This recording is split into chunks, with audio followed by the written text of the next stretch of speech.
Антимонопольная служба России ведет сбор и анализ практики по конкуренции с 2012 года в рамках реализации дорожной карты развития конкуренции и совершенствования антимонопольной политики. АФАС по республике подобную деятельность ведет впервые и публикует ее в белой и черной книгах. В таких книгах содержатся лучшие и худшие примеры влияния деятельности органов власти России и органов местного самоуправления на конкуренцию за минувший год.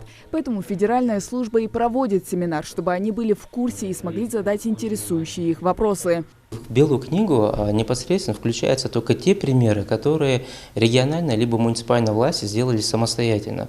То есть не выполняя поручения правительства, либо не выполняя какие-то федеральные целевые программы, а просто сами сделали вот что-то хорошее.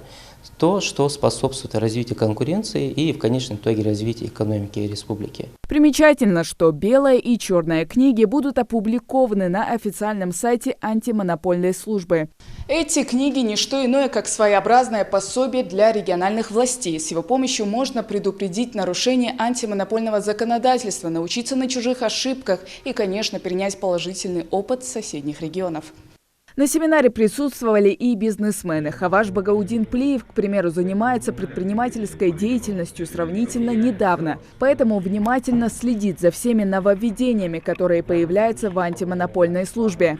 Посещение семинара для меня важно тем, что я являюсь участником бизнес-сообщества РАС. Второе, мы планируем участие в госзакупках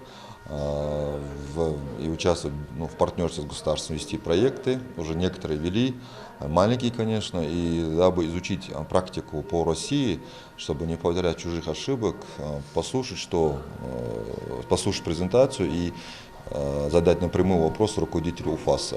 Проводить оценку деятельности будут по таким направлениям, как институты для бизнеса, поддержка малого бизнеса, инфраструктура и ресурсы.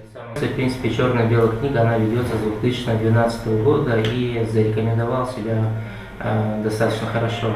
Об этом говорит и то, что в данной книге ежегодно заслушивается в правительстве Российской Федерации, это все обсуждается.